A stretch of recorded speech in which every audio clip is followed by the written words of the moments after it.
better play this or YouTube will freak out. This is gardening in Canada.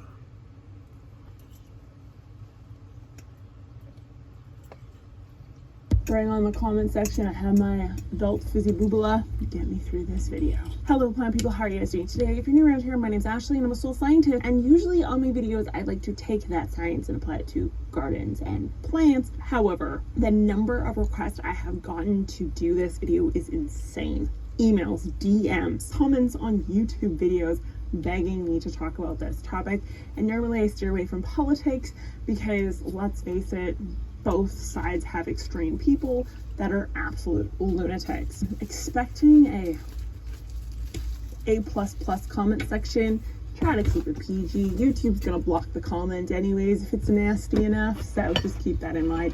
What I will say though is, if you are worried about climate change, this is not enough. If you are worried about the food crisis, this is definitely going to affect you. If you are worried about the GDP or federally, you're in trouble. So this will affect people in Canada. This will affect people outside of Canada. It's ridiculous. It's just poor, and we'll talk about why that is. So I think one of the best ways to actually look at this is the history of what exactly is going on. So back in 2020, I had this kind of document scroll across my inbox where one of our ag equipment guys was like, hey, by the way, this is coming into effect. And back then there was some messaging on it, which I will read to you here and explain why there's a slight disconnect compared to what was said in the initial write-up versus what currently is going down. And I think you would be shocked at how many notes I took on this, because I want to get this right for you guys and give you a really unbiased, clear look at both sides of this topic. So the government statement is, the government of Canada has been clear that the objective of the national target for fertilizer is to reduce emissions, and that the primary method to achieve this is not to establish a mandatory reduction in fertilizer use that isn't linked to improving efficiency and maintaining or improving yields. Rather, the goal is to maximize efficiency, optimize fertilizer usage, encourage innovation, and work collaboratively with the agriculture sector, partners, and stakeholders in identifying opportunities that will allow us to successfully reach this target. So, what is the target? The target is a 30% reduction in fertilizer use. This is going to affect organic, and this is going to affect synthetic equally. So, regardless of what side of the fence you're on, permaculture or conventional, you're in trouble. The issue is that what has now come out in 2022 as a goal, again, not a mandate. So the disconnect between now and what was said in 2020 is this: the emissions formula being used. So the formula is emissions equals fertilizer by volume times by an emission factor.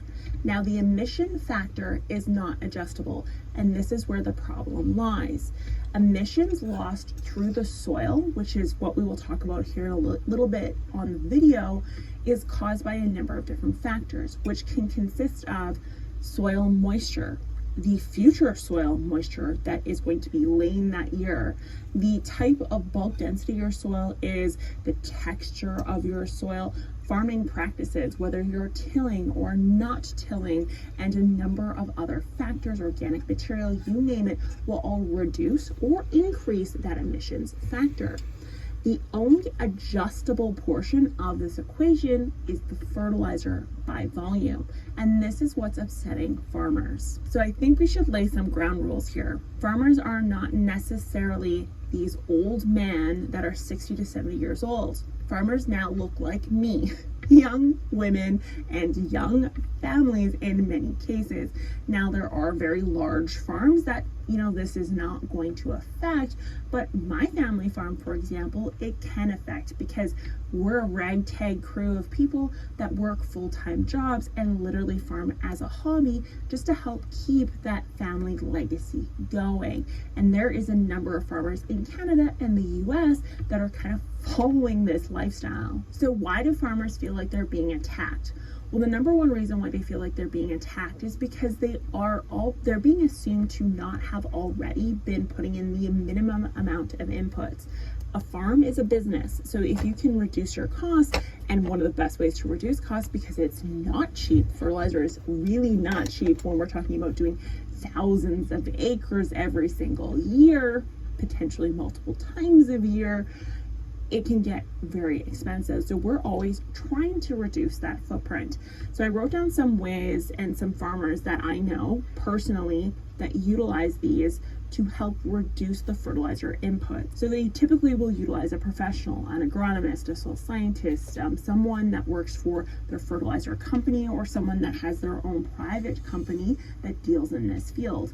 And those people always, 9 out of 10 times, follow the 4 R's, and that is the right time at the right rate with the right source and the right placement. So there's a number of different factors that kind of encompass that, but ultimately the goal is always reduction, and they will utilize professionals who will test the soil, look at past harvest maps, will even take into consideration topography, soil moisture, and the actual soil texture to determine what's too much and what's too little, and always go on the side that's going to be best for the earth. The other thing that farmers are upset about is that they don't get credit for legumes, they don't get credit for using inhibitors, manures. Very common for farmers to spread manure on their land, by the way. People think conventional farmers don't do that. They do all the time.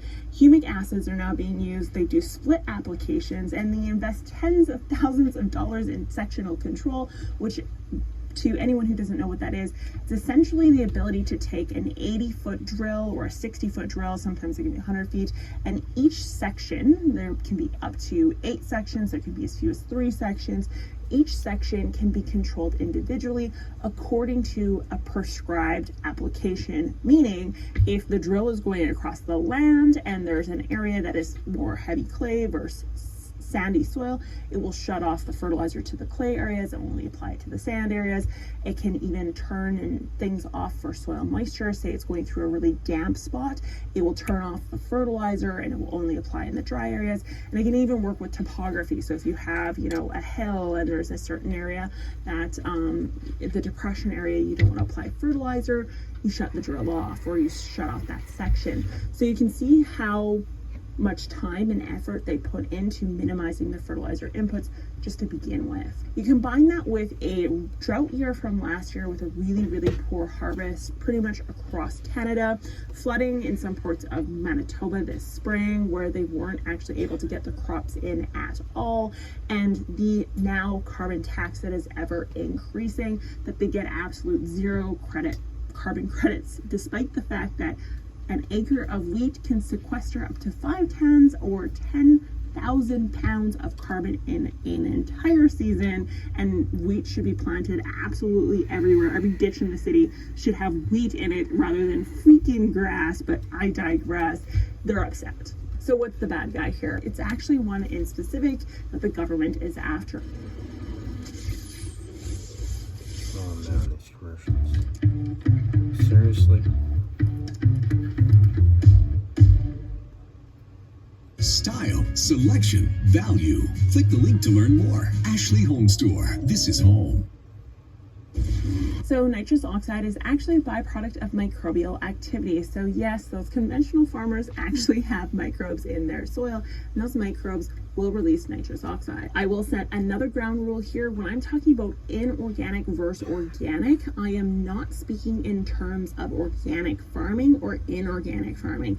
I am referencing organic, meaning a compound that was alive at some point and is very large organic molecule, versus an inorganic single molecular element. So keep that in mind. So the entire nitrogen cycle has a lot of microbe activity. Nitrogen is being mobilized and immobilized, you name it, and it's very cyclical in pattern. Now, unfortunately, nitrogen in its inorganic form is incredibly unstable.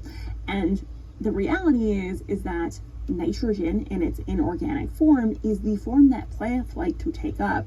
So microbes are going to decompose that nitrogen organic source or inorganic source and always convert it into inorganic for plant uptake.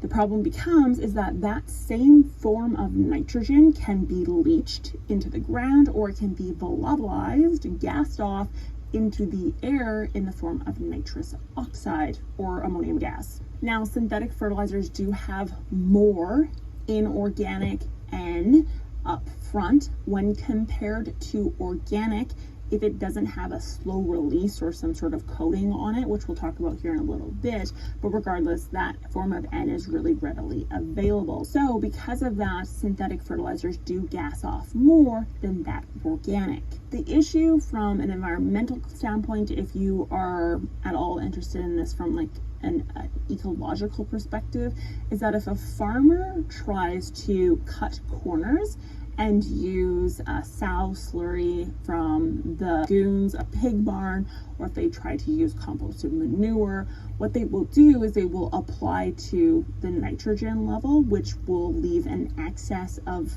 leachable, water-soluble phosphorus, and that phosphorus will end up in the waterways, which will just pollute the waterways, and it's just going to be a trickle-down effect of just more shit, for lack of a better term. So how do we reduce nitrous oxide? What are methods that the government could use that don't necessarily involve a volume reduction, and that the farmers should talk about, and what Canadians should encourage the government look at? So the first one being stabilizers, and this is the one that my day job is getting called about because there's a whole kit that goes on. It's like $30,000. You can put it on and it will add stabilizers. What the stabilizers do is they stabilize the nitrogen, synthetic nitrogen, and basically put it in a slow release formation. Now, what I will say is if you are a farmer and you're watching this and you're looking at this as an avenue to go with, I heavily encourage you to talk to a professional in regards to equipment and product. This stuff, in some cases, depending on the type you're using, is incredibly corrosive. It will eat all these seals in your sectional controls. It will eat the seals in it. If you're dealing with a gas, it will eat out the veins and your pump will be destroyed. So please talk to a professional before choosing what brand you're going with, along with what equipment you're using to apply it. And never ever mix it in unless you're allowed to, unless the professional says you're allowed to. Never ever mix it directly in with your fertilizer. Again, it will just ransack your entire cart or nurse wagon if you're using one. It will just destroy it. So while these sound nice and pretty, urease inhibitors, the reality is that they're not. The only one that is not corrosive and I wouldn't be worried about putting in my soil would be the coating version. The issue with that is that sometimes these coatings are done on site and people don't have the proper mixers. Anyone who's done this before knows how sometimes it's done with a cement mixer. I've done the cement mixer version before for other things, but the reality is if the urease inhibitor is not perfectly coating the granular and there's like little pinprick holes in it, it will just ultimately still, the water gets in and it's game over. The second method is through coating. So you can purchase slow release nitrogen as a farmer, urea slow release. It's green rather than white, and this will work just fine. It's just a slow release version. Now, the reason why this is so great at actually reducing the amount of nitrous oxide released into the atmosphere is because the less inorganic N immediately bioavailable, the less that is gassed off, and the longer it can sit in the soil until the plant needs it. Because the reality is that seedlings don't need nitrogen. They want phosphorus and potassium in the beginning. It isn't until about 2 weeks in a lot of cases that the plant actually begins to use the nitrogen. So if we can get it to sit there, hang out, not be eating away at those darn microbes, we can postpone or reduce the nitrous oxide that is lost. Then of course we can do things like split applications. So again, this is just another way of reducing the amount of inorganic N immediately available in the soil by doing a fall application and a spring application. Now, of course, with the carbon tax and everything else, people are a little less interested in doing this. The less you run the equipment, the better type thing. I don't think people realize how expensive it is to run a tractor. It's not cheap. Yes, it's not cheap. And then of course we can use those sectional controls to turn fertilizers on and off to just reduce the volume applied in specific areas that may not necessarily need it. So what does this mean for you? From a climate perspective, it's a shit deal. You'll be yielding smaller plants, and smaller plants means less carbon capture. Less carbon capture means less carbon will be sequestered, and if any form of inhibitors are being used, you are potentially harming soil microbiology. If manures or organics are used and they are applied at a rate to supply the N, but it's not taking into account the phosphorus, we can end up with eutrophication. So the reality is it doesn't solve any issues at all. Ideally, what would happen is we would apply N to the amount that the crop needs in order to provide a lush crop that can sequester huge amounts of carbon while also feeding the world, obviously, food crisis, smaller plants, lower yields, you name it, it's not going to be good.